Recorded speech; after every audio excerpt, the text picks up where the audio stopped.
এক ব্যক্তি জীবনে এত পাপ করেছে যে মৃত্যুর সময়ে সে ভয়ে কাঁপছিল। মৃত্যু সজ্জায় সে তার সন্তানদেরকে বলল, আমি যখন মারা যাব আমার লাশটাকে কবর দিও না। যদি আল্লাহ আমাকে ধরে ফেলেন তাহলে আমার আর রক্ষা নেই। সন্তানরা জিজ্ঞেস করল, তাহলে আমরা কি করব বাবা?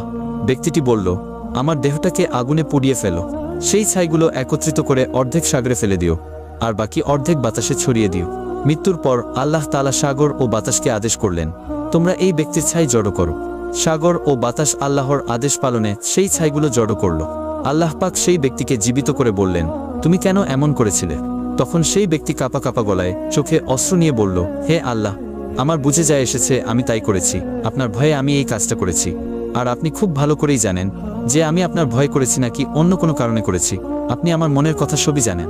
তখন আল্লাহ পাক বললেন, তুমি আমার ভয়ে এটি করেছ। করুণাময় আল্লাহ তখন তার পাপগুলো ক্ষমা করে দিলেন।